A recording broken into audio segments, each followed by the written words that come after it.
नमस्कार, आप देख रहे हैं वत्स सुवाच और मैं हूं मुकेश वत्स।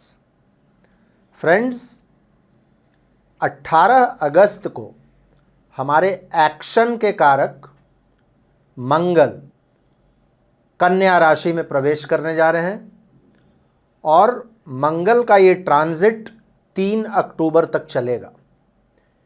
इस 45 डेज में मंगल का एक संबंध शनि के साथ भी बन रहा है और राहु के साथ भी बन रहा है, और मंगल जिनकी राशि में रहेंगे वो प्लैनेट भी इसी समय में लगभग 21 दिनों के लिए वक्री हो जाएंगे।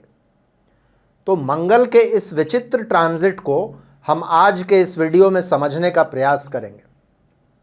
लास्ट तक देखिएगा इस वीडियो को, इसमें इसके मतलब मैं समझाऊंगा, क्या क्या इसके इफेक्ट्स हो सकते हैं इसको समझने का हम लोग प्रयास करेंगे, और साथ ही कुछ बहुत सिंपल मार्स के रेमेडीज मैं आप लोगों को बताऊंगा। आप लोगों को यदि मेरे वीडियोस अच्छे लगते हैं और किसी वजह से आपने अभी तक मेरे चैनल को सब्सक्राइब नहीं किया है तो करके बगल के बेल आइकन को दबा लीजिएगा, ताकि मेरे वीडियोस के नोटिफिकेशंस आपको सबसे पहले मिल जाया करेंगे। फ्रेंड्स, एक्शन, ड्राइव, पैशन, हमारे ब्लड, हमारे भाई, रियल एस्टेट, इन चीज़ों के कारक एक बहुत ही इम्पॉर्टेंट प्लैनेट मंगल 18 अगस्त से कन्या राशि में प्रवेश करेंगे और यहाँ पर 45 डेज के लिए रहेंगे, 3 अक्टूबर तक रहेंगे। कन्या राशि मंगल के मित्र की राशि नहीं है।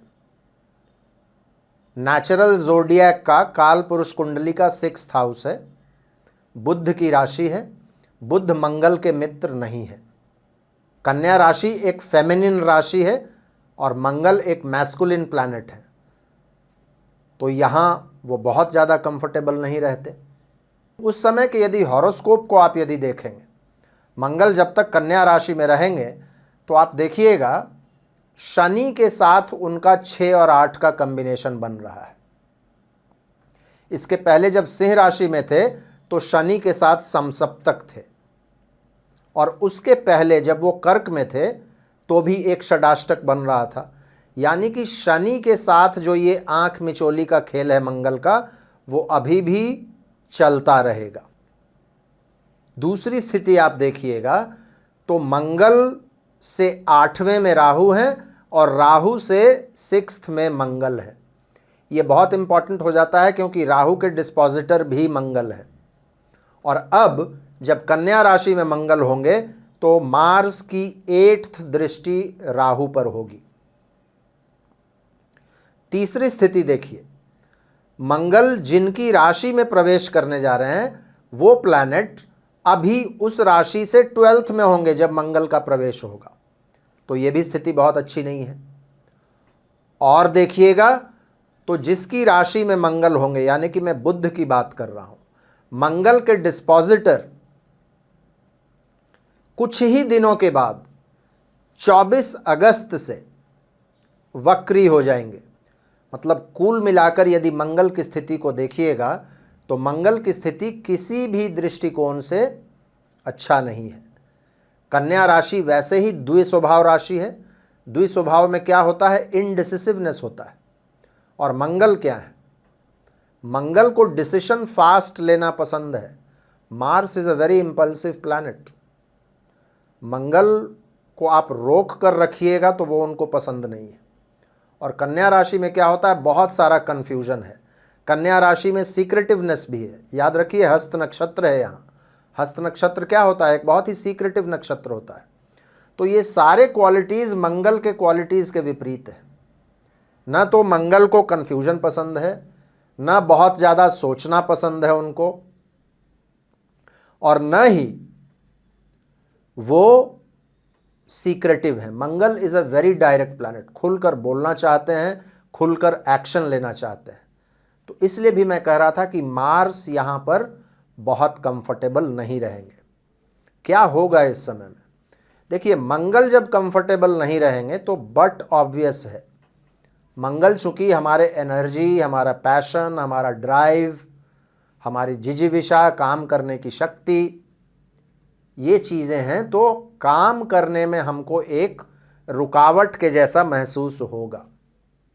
कोई भी एक्शन लेने से पहले हम बहुत ज़्यादा सोचेंगे,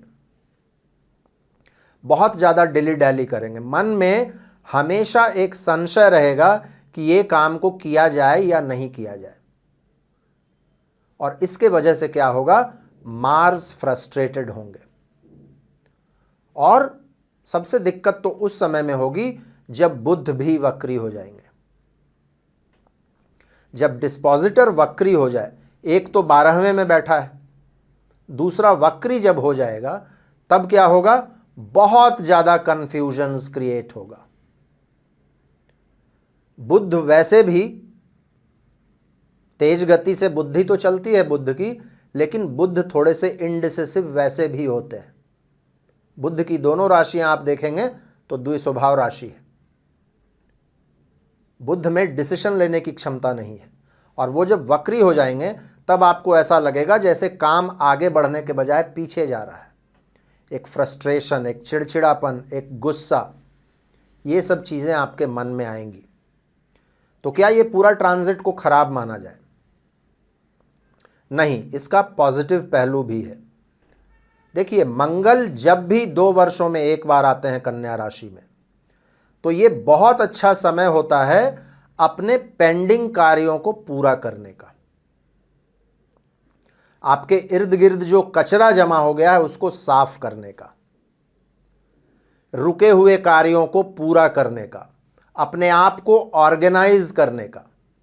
क्योंकि कन्या राशि में एक संगठनात्मक शक्ति होता है, तो मंगल का एनर्जी जब कन्या के संगठनात्मक शक्ति को मिल जाएगा तो आप बहुत सारे ऐसे कार्यों को जो पीछे छूटा हुआ है, रुका हुआ है, उसको पूरा करने का प्रयास करेंगे। अपने इर्द गिर्द जो मेस है उसको क्लीन करने का प्रयास करेंगे। अपने डेली रूटीन को, 6th house, natural 6th house हमारे डेली रूटीन को भी रिप्रेजेंट करता है।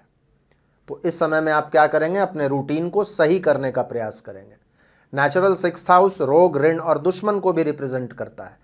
कोई भी पुरानी परेशानियां, हेल्थ निगल्स जो आपके शरीर में है, उस पर आपका ध्यान जाएगा, आपको सही एडवाइस मिलेगा, आप डॉक्टर के पास जाएंगे, इलाज करवाएंगे। नया एक्सरसाइज रेजिम शुरू कर सकते हैं, एक्सरसाइज के प्रति आपकी जागरूकता बढ़ सकती है। पुराने केस मुकदमे, पुराने लोन्स, इन सभी चीज़ों को आप इस समय में पूरा करने का प्रयास करेंगे। तो एक दृष्टिकोण से ये अच्छा भी है। देखिए, पहले के जो भी लगभग 17-18 दिन है जब ये उत्तरा फाल्गुनी में मंगल रहेंगे, तो उत्तरा फाल्गुनी में मंगल ठीक ठाक काम करेंगे, सूर्य का नक्षत्र है। आप हेल्पफुल भी होंगे और लोगों का हेल्प भी आपको मिलेगा, इसके वजह से आपका काम ठीक ठाक चलता रहेगा। लेकिन इसी समय में मंगल वक्री हो जाएंगे और फिर ये हस्त नक्षत्र में एंटर करेंगे। जब हस्त नक्षत्र में मंगल एंटर करेंगे और बुध भी वक्री रहेंगे, उस समय में कन्फ्यूजन्स थोड़ा सा ज़्यादा होगा। सीक्रेटिव रहने का आप प्रयास करेंगे, अपनी बात आप दूसरों को बताएंगे नहीं, उस समय में परेशानियां बढ़ेंगी। तो इस 45 डेज में लगभग 20 दिन तक मंगल हस्त नक्षत्र में ही रहेंगे और उसमें से एक बड़े पीरियड में मंगल के डिस्पोजिटर बुध जो है वो वक्री रहेंगे। लेकिन लगभग इसी समय में एक अच्छा चीज़ क्या होगा कि सूर्य 17 सितंबर के लगभग सूर्य आ जाएंगे कन्या राशि में और 15 सितंबर तक बुध भी मार्गी हो जाएंगे। उसके बाद फिर से ये मंगल अच्छे रिजल्ट्स देने लगेंगे और हस्त नक्षत्र को आधा क्रॉस करके, आधा हस्त नक्षत्र और चित्रा के 2 पद, यानी कि लास्ट का जो 17-18 दिन है उसमें मंगल आपको ठीक ठाक रिजल्ट्स देंगे। लेकिन चैलेंज वही है, 24 अगस्त से लेकर 15 सितंबर के बीच में हम लोगों को सावधानी थोड़ी सी विशेष रखनी होगी। कन्फ्यूजन से दूर रहना होगा, गुस्सा नहीं करना होगा, नहीं तो संबंध खराब होंगे।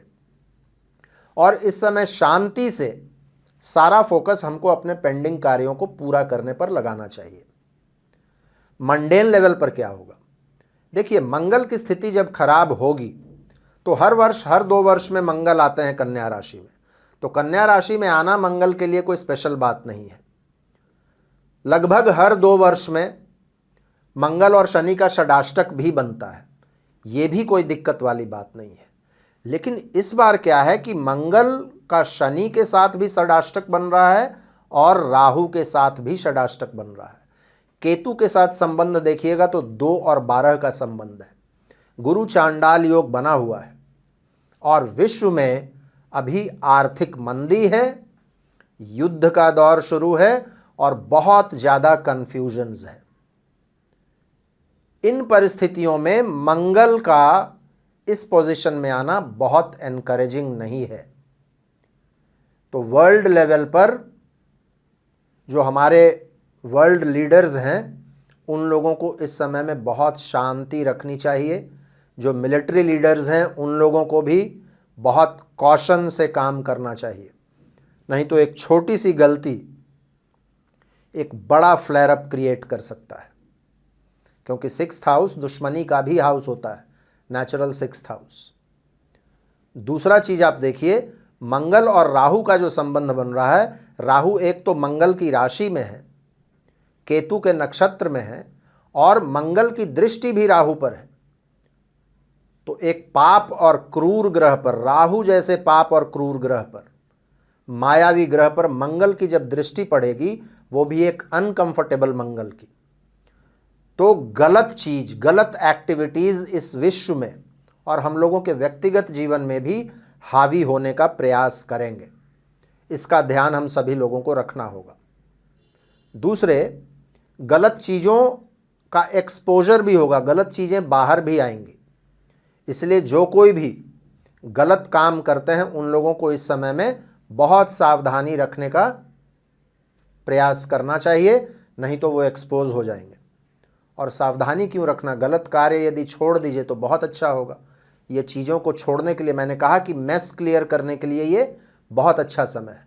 गलत चीज़ों को छोड़िए और अच्छे मार्ग पर चलिए, नहीं तो शनि, मंगल और राहु का जिस तरीके का कॉम्बिनेशन है, परेशानी हो सकती है। अब सवाल है हम लोगों को रेमेडीज़ क्या करना चाहिए।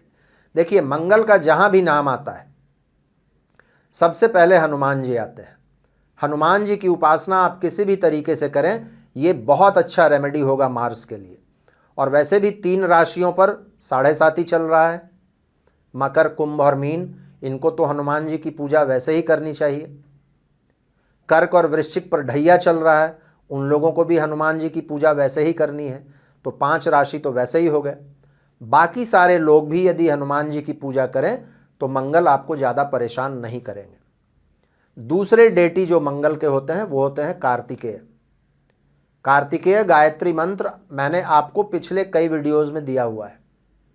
कार्तिकेय गायत्री मंत्र करें या भगवान कार्तिकेय का कोई भी मंत्र आप करें, उनका किसी भी प्रकार से आप पूजा करें, मंगल आपको ज़्यादा परेशान नहीं करेंगे। यदि आपकी कुंडली में मंगल अच्छे नहीं हैं तो मंगलवार के दिन मंगल से संबंधित चीज़ों का आप दान कर सकते हैं। जैसे गुड़ है, लाल मसूर का दाल है, इन चीज़ों को आप दान करेंगे तो मंगल ठीक रहेंगे। मंगल का सबसे बढ़िया रेमेडी फ्रेंड्स ब्लड डोनेशन होता है। ये भी मैंने अपने कई वीडियोज़ में कहा है। साल में 1 या 2 बार कोई भी हेल्दी व्यक्ति ब्लड डोनेशन कर सकता है और इससे आपके मंगल ठीक तो होंगे ही, आपका हेल्थ भी बहुत अच्छा रहता है। आपका खून क्या है, नया बनने का प्रोसेस चालू रहता है, ब्लड नया हो जाता है और किसी भी तरीके का ब्लड रिलेटेड परेशानी आपको नहीं होता। और इसके अलावे ब्लड डोनेट करना किसी के जान बचाने के बराबर है, इससे बड़ा पुण्य का काम और कोई नहीं हो सकता। तो इन छोटे छोटे रेमेडीज़ को आप यदि करेंगे, और एक और चीज़, मंगल एक फायरी प्लैनेट है, आप छोटा मोटा हवन यदि घर में करते रहें, किसी भी पात्र में अग्नि प्रज्वलित कर लें और जिन मंत्रों के साथ भी आप पूजा करते हैं उन्हीं मंत्रों को पढ़कर यदि आहुति दे दें, 5 मिनट में हवन होता है। मंगलवार के दिन या रविवार के दिन करें, बहुत अच्छा रेमेडी है। इन रेमेडीज़ को आप करते रहिएगा तो ये मंगल आपको परेशान नहीं करेंगे।